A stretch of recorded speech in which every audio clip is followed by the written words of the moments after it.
Welcome, everyone, to our first Tune Up Tuesday segment of 2025. Can you believe it's 2025? Wow, where does the time go? Our first segment of the year is Kelsey Pruss.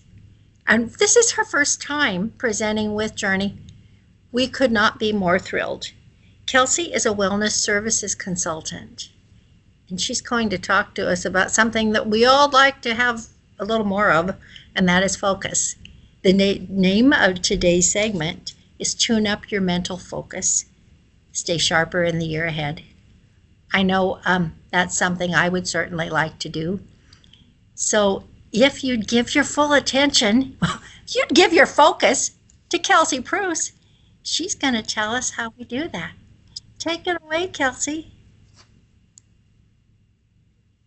Thank you so much. I appreciate that you guys have included me in this today. I'm thrilled to be speaking on something that I'm very passionate about. So with that being said, we're going to hop right into it. So I always like to kind of map out where we're going to go, so you have an idea of where I'm taking you today. So what I'm first going to start with when I'm presenting is we're going to talk a little bit about some of the challenges around barriers with mental focus. Maybe what's getting in our way, what's making this harder for us to accomplish in our lives. And I won't lie to you guys, I will throw a fair bit of information at you. And so after those challenges, I always want to give you the opportunity to participate in a little bit of self-reflection. So you can take all of the information that I threw at you and say, what of what I covered in those challenges makes the most sense for you? What fits best in your life and your pursuits? And then after we do that self-reflection, then we can go into some techniques and some strategies that specifically target what resonated with you in that moment of self-reflection. Okay, so that's the direction we're going to go. And then at the end, like Kelly said, there will be space for Q&A if there's something that you want to know more on, and I can give you guys that opportunity. All right, so challenges to mental focus and well-being. The big three that I really want to cover today are unmanaged stress, poor quality sleep, and unmanaged technology usage. Now, by no means is this list fully comprehensive, but it is a pretty good place to start, because what we'll see is that these three actually kind of overlap with each other and also overlap with some other opportunities and some other pursuits to really kind of target in and fixate and focus on our mental focus. Okay, but these are the big three. So why are these big three the challenges, and how do we start to offset them? So the biggie that I'm going to start with, because this is so robust a topic, we see this come up in a lot of different spaces, but the first focus challenge is stress. And if we look at the big picture with stress, start broad. What is it? Okay, so stress is our body's physical and emotional response to new and or challenging situations. And I have to say that everybody experiences stress. Stress is in and of itself is not a bad thing. It is a normal coping response. It's just about balance. Stress can get blown out of proportion, okay? So there's actually two different kinds of stress. There's the stress we think of, the stuff where it is out of balance, but there is, I always want to mention, good stress. It's called eustress. And we want this. This is where we can develop a healthy sense of how we solve problems. It can help us in a performance space. We see it in sports. We see it in performing arts. At work, something like this, I'm maybe experiencing a little bit of eustress, because that means that ideally I'm going to give you guys a good presentation. But it's that balance component where that good stress starts to get out of whack, and we see that stress as hanging around for too long, or when we are stressing, our response is getting too big. And when that out of balance happens, we start to see effects in our bodies. So we see physical, We see that maybe it can, if we have too much stress, it can have a change on our appetite, where we maybe eat too much when we're stressed, or we stop having an appetite and we eat too little when we're stressed. We can see it affect our energy levels. We can see it affect the things that we are interested in. Sometimes when we are really stressed, what normally gives us joy in our life doesn't have the same resonance. We see physical reactions where maybe people break out in hives or other rashes. They maybe get stomach aches or headaches. If we see somebody who maybe has a different chronic disease, like elevated blood pressure in particular, can get worse if we have unmitigated stress. So we see stress impacting our physical body, but since we're talking about focus specifically, we also see stress impacting our sleep. And you guys, sleep is going to get its own to stand on here in a couple slides. But then really, we see that stress impacts our ability to concentrate, to make decisions, and to focus. And I'm going to expand on that one a little bit more, because our body has this innate stress response, this reaction to fight or flee in quote unquote threatening situations, okay? And this stress response is good. This is a biological need for our body. We want to have a stress response. We have this biological stress response for instances where, God forbid, you have like maybe a burglar breaks into your house. You want your body to stress out so you can either fight that burglar or flee that burglar, okay? So you want your body to react. And we see on this slide here how our body will do that, okay? When we are in these fight or flight scenarios, the stress response scenario, we'll see increased heart rate. You want that. If you're going to have to run away from a life-threatening situation, you want your heart pumping and pounding, so you are prepared to do so. Your pupils are going to dilate so you can see your threat bigger. Your jaw is going to clench because you're ready for that fight or that flight. And then you're going to see your sleep hormones are going to kind of shut off because you don't want to be drowsy in a life-threatening situation. We also see physiological changes or psychological changes when we are experiencing the stress response. If you are fighting for your life, you don't need to be talking to people. So your communication skills are going to take a bit of a hit. You're going to feel overwhelmed, like I need to be doing something, because you should want to be doing something in a life-threatening situation. And then you're going to want to have some focus. So you don't have to have high levels of thinking when you are fighting for your life. You don't need to be making creative decisions or critical thinking. You're going to have very narrow thinking to say, how can I fight for my life? Okay. So you are experiencing life-threatening situation. These things are going to serve you. But we live in a culture where this is getting out of balance, where we are having a chronic stress response to things that are not necessarily life-threatening. And I have actually kind of written an example here that maybe will resonate with some of you, where we can see the stress response getting out of hand. Because these life-threatening situations, typically you have it and they're done. Something threatens your life and then you move on. That stress response goes away. But this example here, we see something different. Okay, so let's say you have a very important day coming up and your alarm for some reason doesn't go off. So you wake up late. You are stressed. Your body feels threatened. You're stressed. Now, any sort of morning routine that you may have is going to be rushed. You might have to skip breakfast. You might not be able to take a shower. You're feeling rushed. You're panicked. You're stressed. Your stress hasn't gone away. It's continuing into the day. Now, you're running out the door late and you're in traffic, because any of you who live in or around Lincoln know if you leave at 7 in the morning or 7:45 in the morning, that traffic scenario is going to look wildly different. 7:45 is going to be a lot busier. So if you're late for work, now you're stuck in traffic, you're feeling threatened, you're stressed. You get to work or get to whatever the special occasion is, and your to-do list is behind, and people have added more tasks to your plate, and you're stressed. And then maybe you have to get on a Zoom call like this or a Teams call like this, and the tech isn't working, and you're stressed. And now it's affecting relationships, and you're snipping it.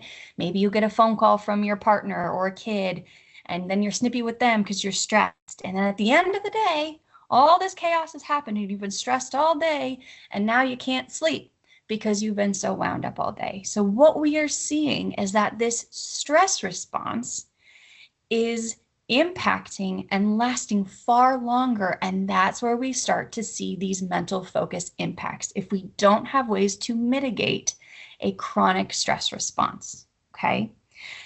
Now, this quote, I think, summarizes pretty well where we start to see long-term stress and brain function and mental focus. Okay. When we deal with long-term stress, our brain starts to function in a way that isn't helpful, it isn't healthy, and this constant state of alertness of, "Ooh, I'm carrying stress," can impair our cognitive abilities, make it harder to focus, make decisions, and regulate emotions. So we see without a doubt how unmanaged stress is going to impact our mental focus. Okay, and at the end of the presentation, we're really going to dig into how can we offset this. I promise I'm not just leaving you adrift without any solutions, but we're going to get to those at the end. We're going to look at the next of the big three that is impacting and challenging focus for us: sleep. And like I said, all of this stuff overlaps. We touch on sleep a little bit in stress, and we'll see that continue into our third topic as well. So if we look at now sleep, big picture as a focus challenge, we know that adults aged 18 to 60 require 7 or more hours of quality sleep. And I really want to emphasize quality. We're going to spend a little bit more time on that topic here in a second. Okay. What we know is that if we get enough quality sleep, we see exactly like we saw with the stress management. If we get enough quality sleep, it's going to be preventive for our bodies and our minds. So we see that when we get enough sleep, it can boost your immunity. So I don't know about you guys, but I have little kids. You might have little kids, little grandkids in your lives, but we are knee deep right now in viral season. And if you're not sleeping and allowing your immune system to regenerate and rejuvenate overnight, you're going to be way more susceptible to any sort of bug that you come in contact with. So sleep is going to benefit immunity. We also know that by getting enough quality sleep, we can improve our metabolism. Very similar to that immune system. If we allow our body the time to rejuvenate, to regenerate, to set itself overnight, then our metabolic processes are going to be working at their peak efficiency and help us maintain a healthy body weight. They're also going to be able to help lower risk of other chronic diseases for the same thing, that rejuvenation, regeneration, and all of that happens to our physical body also is going to happen to our brains and our mental focus. By sleeping well, we reduce stress. By sleeping well, we improve our attention and our memory and our focus, and we are better able to perform any of our daily activities. And we can see that on this next slide. I go a little bit more in depth. So I said I was going to explain specifically what quality sleep is, okay? Quality sleep means that you are getting uninterrupted and refreshing sleep, okay? So it's not just about how many hours you're in bed, but genuinely, how is that sleep occurring when you're in bed? So if you're somebody who goes to bed at 10, but maybe you still have the TV on in the background, and so you're kind of in and out of sleep for that first hour, that's not quality sleep. You wouldn't really be able to count that first hour's quality sleep because you're kind of in and out. Okay? Signs of poor sleep quality are going to kind of be three-pronged. So if you have trouble falling asleep, that's going to impact quality of sleep. If you are repeatedly waking up at night, that's going to impact quality of sleep. And then if you're feeling sleepy or tired, even after getting what you think is enough sleep. So let's say you have 8 or 9 hours of sleep and you wake up in the morning and like an hour and a half into your day, you are already starting to feel drowsy again or feel sleepy. That may be an indicator that something is happening at night that is not allowing you to get quality sleep. So why am I picking on quality sleep so much when we come to this topic of mental focus and sharpening our mental faculties? Just like what I mentioned on the previous slide, all of that regeneration and all of that rejuvenation for all our body and all of our body's processes, which includes our brain, happens at night when we go smoothly through an entire sleep cycle. And when you have interrupted sleep and you never fully complete a sleep cycle, your body is not getting the correct rejuvenation process. It's getting broken up, and it's not going to have the same reparative effects.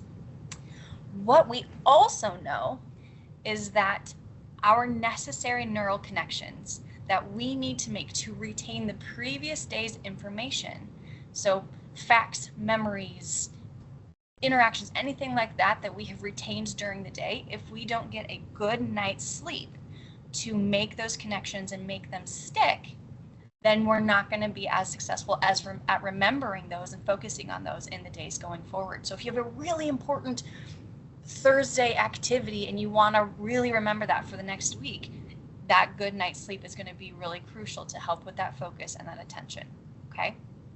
So to wrap up the challenge with sleep and its impact on focus, I think this is wild. I did not know this, but if you were to go without 48 hours of sleep, that is going to impair your cognitive abilities to the same degree as having a blood alcohol concentration of 0.1% above the legal limit, which is above the legal limit for driving in every state.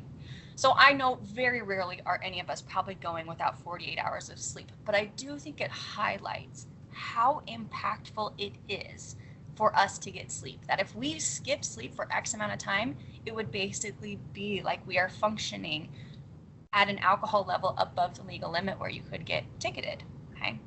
So there's definitely some challenge about how do we get sleep and the appropriate amount of sleep to help sharpen our mental focus. The last of the big three before we do a little self-reflection activity is technological distractions. Okay. I will say I have worked in the health and wellness space for 14 years. Stress, sleep, those are ones that I talk about very frequently and very comfortable with. So when I was getting the opportunity to create this presentation, this one was incredibly eye-opening for me on how much technology impacts our mental focus. So I'm really excited to talk about this one. So if we look at big picture, when we talk about technology and our focus, we see a lot of research about kids, kids and their screen time and kids that watch TV and adolescents and all of this talk about these individuals who have brains that are growing and how technology and screen time impacts them. But what I found is there's a ton of research that also talks about adults who need to also learn how to maybe mitigate their screen time, because we see that excessive screen time is defined as more than 2 hours a day outside of work hours where we're using our screens. So if any of you are working or contracted working or anything like that, and you are spending time on screens, like I spend a lot of my day on screens for work, that they're not really qualifying, because typically that type of screen use has a different level of engagement versus like watching TV or scrolling your phone. Okay, so work aside, if you are spending more than 2 hours a day on a phone, on a tablet, on a computer for non-work issues, watching TV, that becomes excessive. I don't know about you guys, but I was like, oh, I think I'm way more than excessive just through the nature of how I entertain myself at night. I was like, oh, I'm watching too much TV. I need to work on that. But what we see is when we have this excessive amount of screen time, we see again the physical impact, eye strain. We see that we can get bad posture and neck pain if you're scrolling, if you're on a computer. We can see the physical aspects. But when we start to, again, get into the mental wellness, the mental focus, what we see is that excessive amounts of screen time can lead to social isolation, where we're interacting more on a phone versus real life. We see that can then impact stress. If we are isolated, that tends to be stressful, which we saw previous slide is also harmful for mental focus.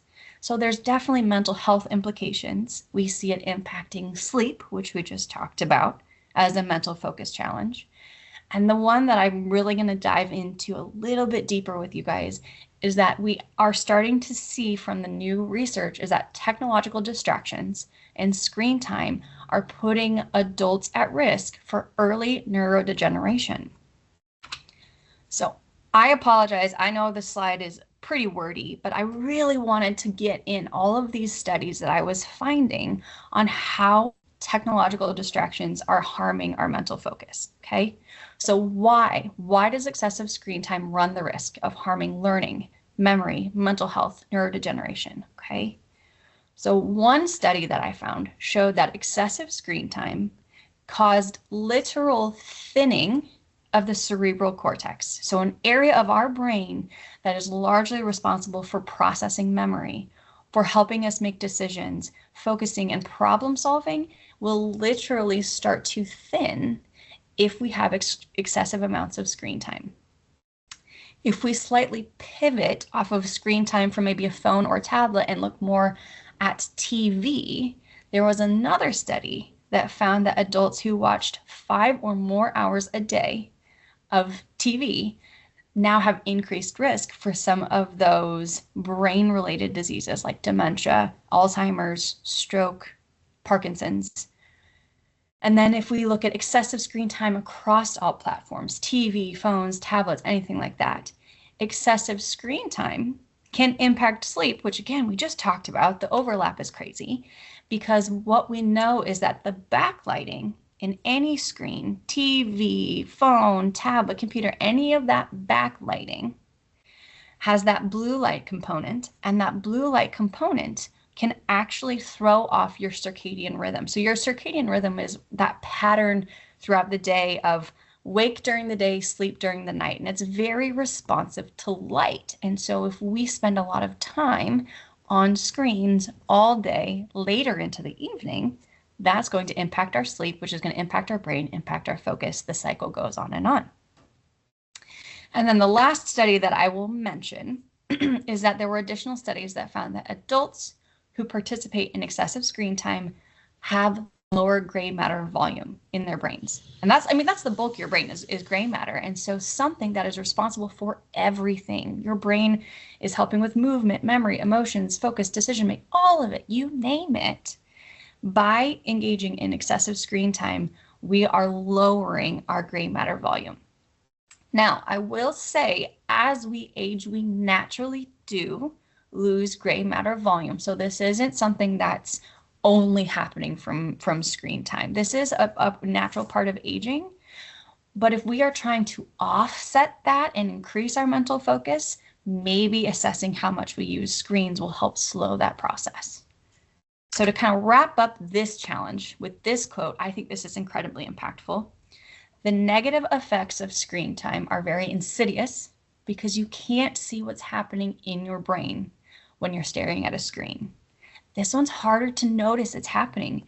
Typically, if we look back at the previous two, typically, if we're stressed, we might know. If we're stressed and we feel like it's affecting our mental focus, we might know. Maybe you feel like you're kind of forgetful because you have a lot on your plate today and you're not making great decisions because you're not fully focused on it because you got XYZ juggling out there, right? We might know we're stressed. We might know if we're not sleeping well, and then maybe the next day you're really drowsy and your focus on your task is not great. We might know that. We might see that. We don't necessarily see or feel when that screen time is affecting our brains and our mental focus. And so because we don't feel it and we don't see it, it's easier to engage in this habit. So what we really see, unfortunately, is there's a kind of a self-perpetuating cycle with these big three, right? If we have too much screen time, that might stress us out because screen time can be stressful. We see social media, that's not maybe real life. So screen time can stress us out. If we're stressed, then we're not sleeping well. If we're not sleeping well, then maybe we're looking at our phone late into the night, and it just cycles and cycles and cycles.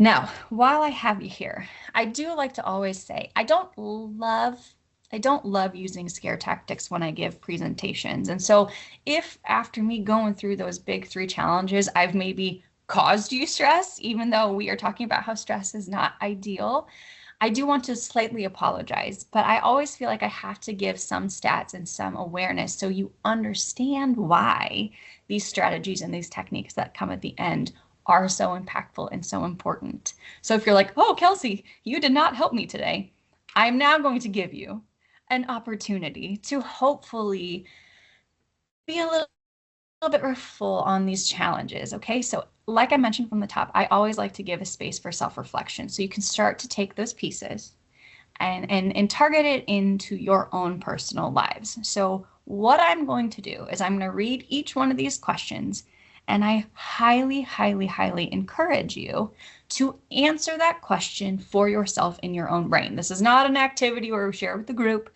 This is your personal questions, but I highly encourage that you take this time to reflect on your own habits. Okay, so I'm asking the question, answer in your brain. Do you have enough energy to get through the day? Yes or no? Do you drink too much caffeine, maybe to wake yourself up in the mornings? Or do you drink too much alcohol to maybe kind of help you fall asleep at night? Yes or no for either? Are you feeling stressed out or overwhelmed or tired? All three, any of the above, yes or no? Are you getting enough sleep? And when I say that, I do mean quality sleep as defined previously. And are you setting any sort of screen time boundaries at this point? Yes or no? Okay. Now, there's no right or wrong answer. This is just for your own personal knowledge, but we're going to take it a couple steps further. Okay. So based on all those previous answers that you just did a little self-reflection on, I want you to take a moment and kind of reflect how you feel like you are doing overall. Mental focus, physical, whatever, just overall. How are we feeling like we're doing, okay? And then to take that a step further, I'm going to ask you to give it a numerical value, because we can say, oh yeah, I feel like I'm doing okay, or oh yeah, I'm doing great. But sometimes actually giving it a number makes it feel more real. So we're going to go scale of 1 to 10. 1 being on reflection, I'm not doing great. Maybe I need to get a little bit of extra help on how to tackle this. Or 10 being, Kelsey, I am amazing. I could give this presentation for you. I'm rocking it. Okay. So pick scale of 1 to 10. How are you doing? And then as I go into these strategies and these techniques to sharpen our mental focus, I want you to start thinking of, if my number is a 7, what is one of these strategies that can take that 7 to an 8? Some sort of action that we can start to implement that resonates most with you and your needs. Okay? So thanks for playing along on self-reflection. Let's get to strategies. All right. So managing stress.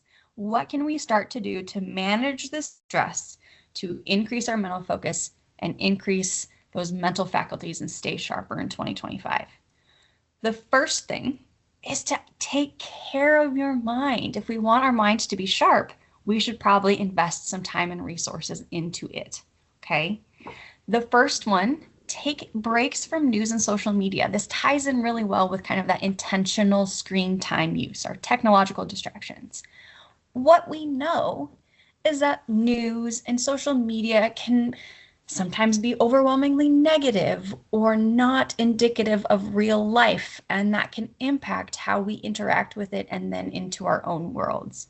So if you are a big news watcher or paper reader, or you like social media, I'm not saying stop, but maybe strategically build in some breaks so you can come back to real life. Okay, get out of that negative cycle. Another way that we can take care of our mind and manage our stress is to do anything that allows us to unwind, to relax, to slow down. Some great tools are things like deep breathing, meditating, mindfulness.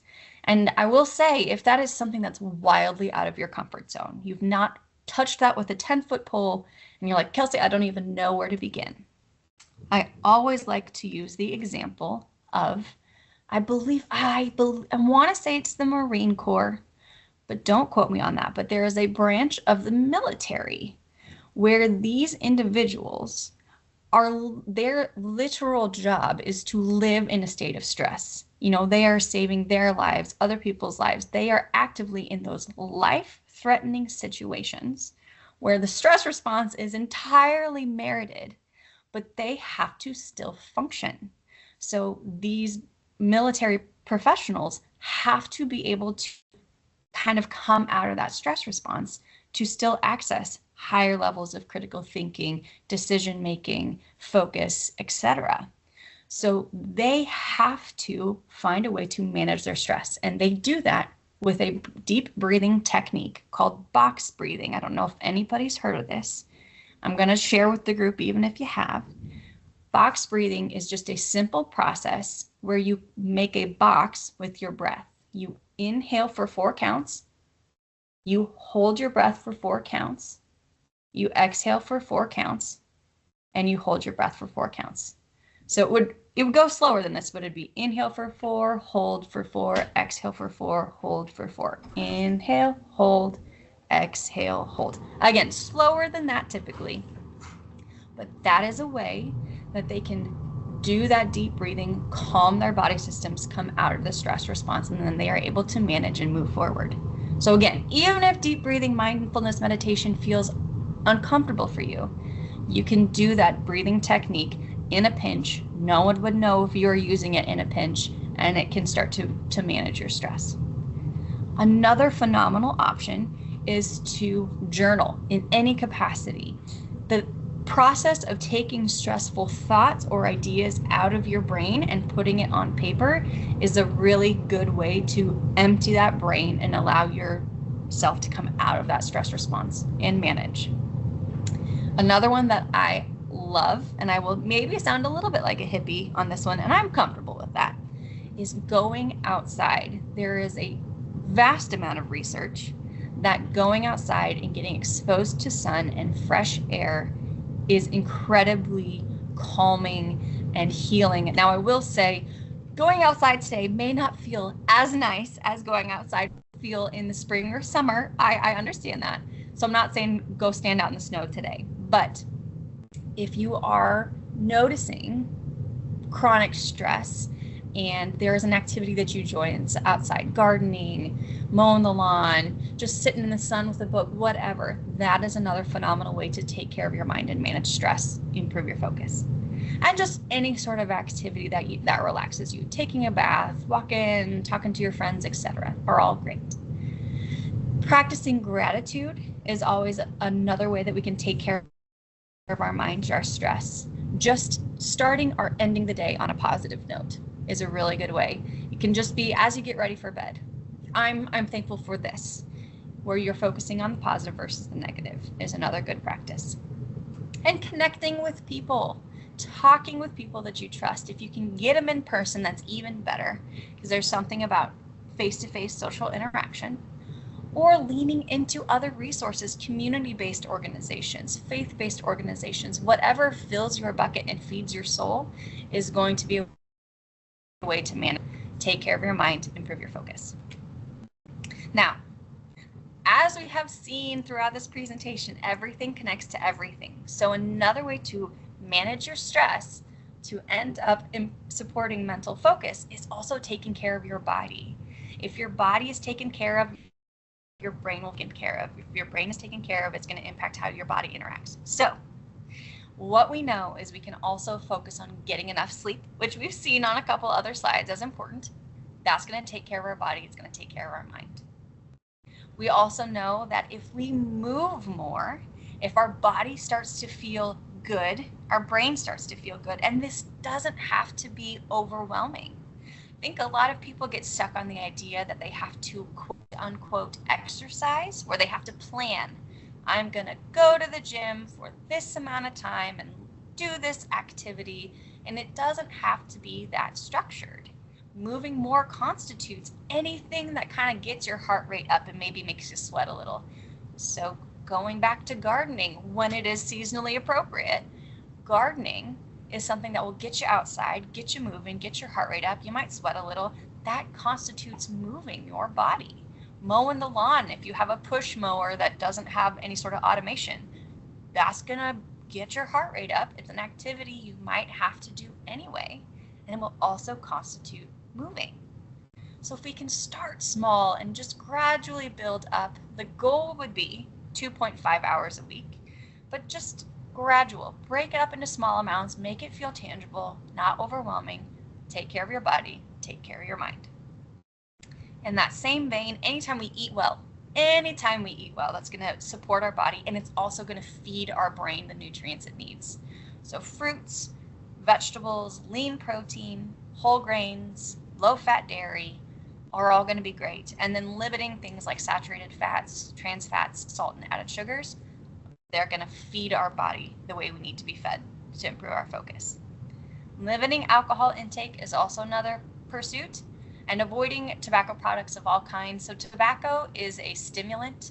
So even though sometimes it might feel like it takes the edge off our stress, it's actually stimulating all of our body systems. So that is going to be something that maybe actually feeds our stress and takes away from our focus than what we think it's doing. And then big picture, kind of wrapping up how we can manage our stress, tips and strategies to manage our stress. Identify what stresses you out. Sometimes if you just take 5 minutes and say, man, what is going on today that is just pushing me over the edge? Because once you identify it and name it, then you can start to say, what can I do to offset that? Can I remove myself from the stressor? Can I plan my day around tackling that stressor right away so it's off my plate, etc.? But identify it. If needed, talk to a mental health professional. There are so many resources that are available to us, and they may have insights that I don't have and can't cover, in an hour-long presentation. A big one is to avoid overscheduling and really making sure that sometimes you set a couple boundaries and carve time out for yourself. Okay.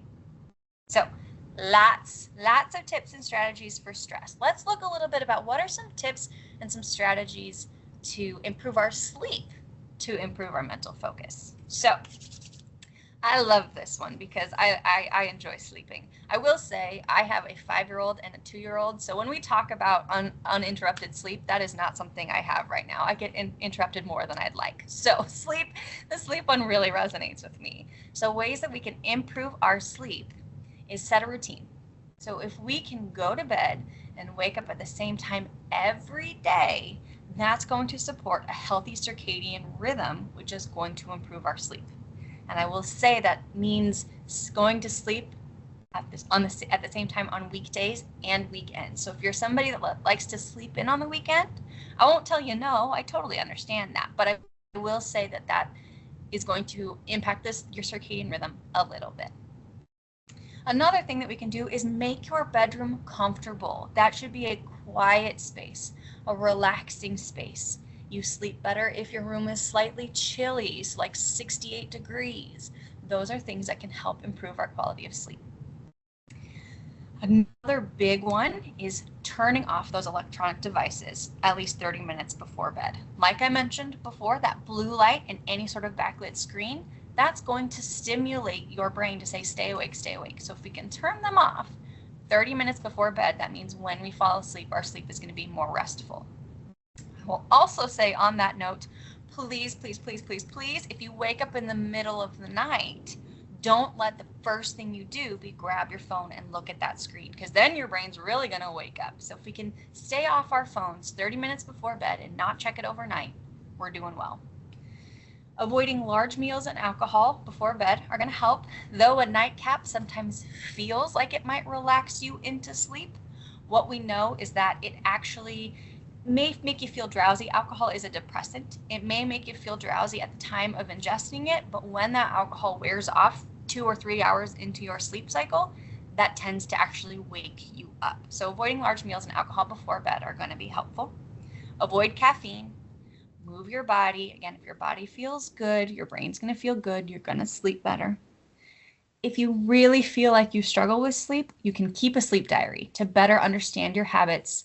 Make a note of when do you go to bed? When do you wake up at night? When do you wake up in the morning? Do you take naps? If so, for how long? So you can start to get a pattern of what sleep is happening for you. And then if you still feel like you're having sleep problems and you want to get on top of it to get your mental focus in the right spot, maybe go talk to a healthcare provider. They might have you do a sleep study.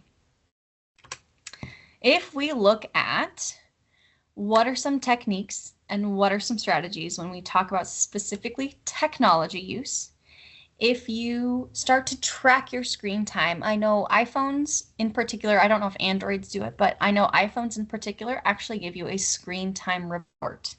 And so you can see what screens or what apps you're using for how long, and then you can start to set incremental goals to reduce that.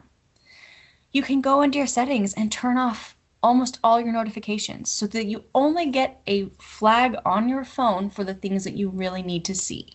And then anything else can be a check as you need, check as you want, but you don't get that red alert that says, hey, hey, hey, look at me, because that tends to lean into human behavior of, oh, I got to check that right now, immediately.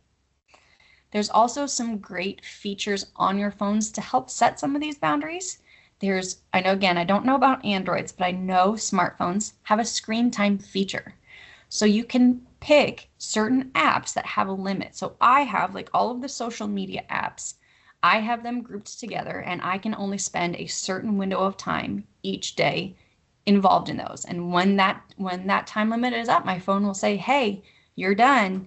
Now you can choose to go back in. It won't lock you out completely, but it at least is a visual reminder saying you've maxed out. Okay, so you can do that. There's a lot of do not disturb features that you can set up for sleep, for exercise, for driving, however you want. My phone's on do not disturb right now, so I don't get interrupted while I present.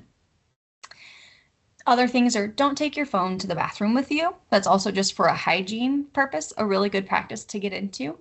And don't use your phone as an alarm clock. And that actually leads into a first hour rule, so Stanford, I have a lifestyle medicine department, and their experts actually recommend that if you can get no screen time in the first hour, you will have significant cognitive enhancements. So instead of checking your phone first thing in the morning, can you go make breakfast? Can you read a book? Can you meditate, exercise, something that uses your brain for engaging practices first thing in the morning, okay? And then if you are watching your TV and also on your phone, don't do that. Pick one. If you're going to watch TV, put your phone away. If you're going to spend a little bit of time scrolling on your phone, turn the TV off. Okay? Now, I'm a big believer, you guys, I'm a big believer in not just talking about something, but actually giving these items action-oriented steps. So what I'm going to do is I'm going to show you guys how you can take these techniques from these 3 different spaces and actually start to use it. Remember, I had you guys do self-reflection. So how can you move that number? We talked about that. What is one thing you can do to make that number better? This is a tool that you can use to start you on that process, should you so desire, okay? So again, I have worked in the health and wellness space for years, 14 years. And frequently, when we talk about behavior change, I see people who engage. They sit through a presentation or a coaching session, and it makes sense to them. And they say, yes, Kelsey, I want to do that. I want to lose weight. Or in this scenario, I will stop looking at my phone so much. And that's great. I love seeing that somebody is engaged and wanting to move forward. But I will stop looking at my phone so much doesn't have any sort of action. There's no sort of plan to get you started. So what you can do is you can set what I like to call a SMART goal. So it takes something really vague and gives it that actionable plan for success. And that's done by looking at these 5 elements, okay? So when you write a SMART goal to give yourself that plan, we want to see something that's specific, where it's clearly defining the target behavior that you're wanting to get better at or cut out of your life. There's a measurement component, so you can track your progress to see if you're doing well or if you need to kind of fine it. You see that the goal is achievable, so there was thought behind, is this realistic for me and within my abilities? Is it relevant? So if you have these overall values and desires, is it relevant? And then is it time bound? So something that gives you some sort of deadline. And what we see is then it goes from I will stop looking at my phone so much, and it becomes I will stop looking at my phone every day after 8 p.m. at night. For the next 3 months, I will track each night I achieve this on a notepad at my bedside. It aligns with my desire to increase my mental acuity, and it is manageable because all my work and my personal obligations are typically over by this time of night. So you can see I even color coded where each part of that SMART goal takes effect. We are specific here. There's your time frame. Here's how we're measuring it. Here's how we know it's relevant. And here is how we know it's achievable. Okay. So I have thrown a lot at you guys. So I'm going to summarize really briefly, and then I will open it up for any questions that you may have. So in summary, mental focus is going to be impacted by several broad topics, but we see how all of these things start to interconnect and weave together. And so I really challenge you all to find the area in all of that weaving that resonates with you most, so that you can start making those small changes for your mental focus in the space that is comfortable for you. Because what maybe resonated with me is not where you need to start. And that's fine. That's okay. Because what we see is that small, gradual changes are what are going to grow into this massive impact. Okay. So starting somewhere is still starting. Even if maybe you are still having excessive, quote unquote, excessive amounts of screen time, but you've put some boundaries up, that's still starting. That's still progress. And that's what I encourage you all to do. So at this point, I will open it up for Q&A. And unless Kelly tells me not to, I'm going to stop sharing my screen so I can actually see faces. I've been staring at my presentation this whole time. I would never tell you not to do anything. You've done a fabulous job. Just a fabulous job. You know, I didn't do my little program overview or intro at the beginning, and it doesn't matter. Everybody knows I'm Kelly Robert. That was probably my fault. No, I just got too excited. We were having so much fun chatting. And, you know, Journey brings opportunities for education, enrichment, and entertainment to our program participants and their friends. Today's segment definitely checked several of the boxes. This was education in a very entertaining and enriching format. So 2 thumbs up to you. Let's check that chat feature and see what we have. Is this session work or other screen time? That's very funny. Do you consider this work or other? We'd call this work, wouldn't we? I mean, I definitely would call it work. You know, I think it would really depend on how engaged you felt. Like if you felt like you were taking notes and really interacting, then yeah, I would think that qualifies as work because there's more than just a scroll or a listen. If you felt like you were a little bit more hands off, then maybe that could qualify as other, but I will let you guys make the final decision because you had to listen to me for an hour, so that may be work for all of us. And this is also from Lonnie. What about TED Talks? And I don't know, Lonnie, I may need more context here. I don't know if you're asking if TED Talks would constitute screen time, or if TED Talks might be a way to help one. Right, it's more of a where there's an educational component to that. Yes. I would definitely say that could be something that could be seen as, and it's very much like this. If you feel like you're really interacting with the content and it's challenging your brain and it's making you think, then I absolutely would not necessarily qualify that as screen time. I think that could fall into more of that work category. But I think the large piece throughout all of this, if we start to get nitty gritty about specifics, is how are you as an individual engaging with it? Because a lot of times if we look at, for example, TV, it's funny, it's engaging, but usually we're not coming away from a TV show being like, I just learned XYZ. You know, a lot of times when we scroll, we might not be engaging in the same way. But when we get into the educational content, if there's intentional focus, I think then it's not going to count against you. I don't know if that answered your question, Lonnie. I am not hearing otherwise, but I'm not hearing from Lonnie, but Linda says, thank you for adding action steps on dealing with stress, sleep, and tech time.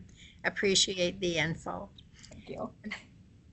I know for myself personally, if I spend too much time just mindlessly scrolling or watching TV, then I'm more stressed about the things I have to get done.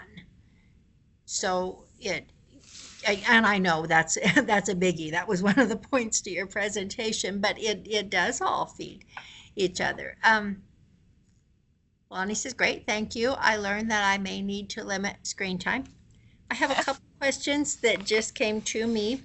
Does hydration or lack thereof play a role in stress or lack of focus? Yes. So hydration is going to be quite similar to when we talk about kind of if we feed our bodies, if we make our bodies feel good, then our brains feel good. Hydration absolutely plays a role. But we also start to get into like extreme dehydration where it actually your brain needs to be in liquid, you know? And so if we are starting to approach severe dehydration, we can absolutely see true physical consequences to how our brain functions if we do not ingest enough water and then our body is lacking fluid. So anything like that that's going to help our bodies is going to help our brains. And I want to say baseline 64 ounces of water a day is kind of the requirement. So if that is something that is very tangible and feels like an easy entry point, start there. Water is one of my favorite things to talk about when we talk about behavior change, because most of us tend to walk around with some sort of beverage all the time. We tend to carry water, pop, whatever. So if we just start to shift carrying water more than other things, and it's just with us, then we naturally have this desire to drink. It's there. So that's always a great place to start and would help with our mental acuity and our focus. Great, thanks.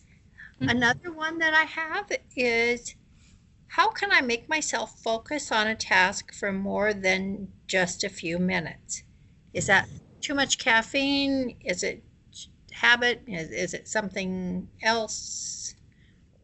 I guess what that makes me have a follow-up question, because I would want to ask, what is the environment that you're in?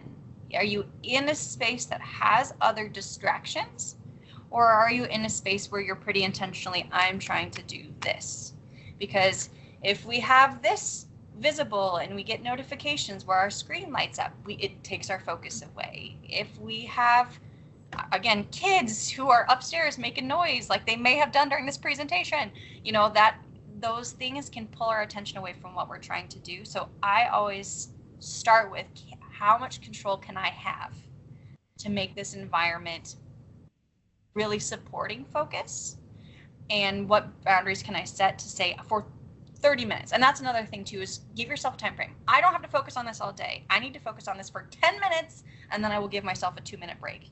Something like that is a really good tool. But if you do feel like you ingest a lot of caffeine, I know you mentioned that, if you feel like you ingest a lot of caffeine, that might be a place to start. Try and wean down. Maybe if you drink 3 cups, can you try 2 cups a day for a bit and see if that plays a role? Behavior change is fun and not fun in the fact that you kind of have to do trial and error sometimes. But if you keep trying, eventually you get to the one where like, aha, it clicks, and then you can lean into that one. Perfect. Well, I hope that answered your question. Since I don't see that there's a follow-up to that one. I do see another question here. How does reading of fiction and or nonfiction books play into this issue? Oh, reading is great. Reading is phenomenal. If you look at that from a stress perspective, if that's something that gives you joy, you're going to be able to mitigate your stress. If you can read before bed instead of being on your phone, that's going to help mitigate sleep and ideally help with brain focus. And it's not screens. So the 3 big, it's combating that, and you're using your brain when you read. So that's another thing it's making you focus on a page, and it's making you use your imagination. You're reading text. Unless you're reading a kid's book, there's not pictures. So you're using a different part of your brain as well to create that story in your brain. Reading's phenomenal. I read oh my gosh, 50 books a year. I love it. It's great. Read more, everyone. All right. Brought to you by the National Library Commission. I need a sponsor. That was amazing. Does anybody else have any questions for Kelsey? We'll give it just a minute. No. Well, that means that you were so thorough and your presentation was so comprehensive that you covered it all. And I thank you so Or very I much. overlooked. No, I don't think so. I don't think so at all. Kelsey, thank you so very much for joining us today. You've given us a lot to think about and focus on, and that's good.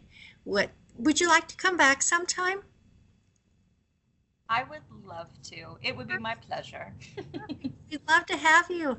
Thank you again, and thanks to all of you for giving up a slice of your Tuesday afternoon.